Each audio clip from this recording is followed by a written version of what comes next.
ভালো আছেন, আপনাদের দোয়া আমিও ভালো আছি। আর বাচ্চাদের জন্য কিন্তু এখানে চিকেন রোল বানিয়ে ফেললাম, আর বিস্কিট দিয়ে কিন্তু এগুলো প্রসেস করে নিছি অনেক আগে। রোলগুলা বানাতে বানাতে কিন্তু অনেক সময় লেগেছে, আর এগুলো কিন্তু এখন কমপ্লিট করছি। অনেক এই চিকেন রোলগুলো যদি বাচ্চাদেরকে বানিয়ে দেওয়া হয়, বাচ্চারা কিন্তু অনায়াসে পছন্দ করে খেয়ে ফেলবে।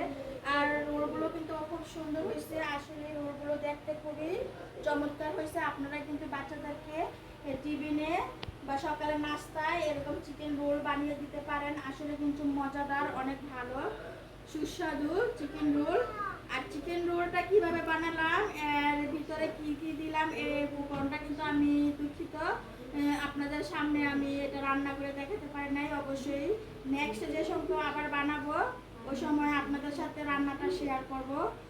আর এটা আমি কিন্তু অনেকক্ষণ যাবত প্রসেস করে রেখে দিচ্ছি, আর এখন এটা কিন্তু আমি তেলে ভেজে বাচ্চাদেরকে পরিবেশন করব গরম গরম। খেতে কিন্তু অনেক সুস্বাদু, অনেক মজা। সবাই ভালো থাকেন, সুস্থ থাকেন, আর এরকম সুন্দর সুন্দর রান্না করে করে খেয়ে ফেলেন।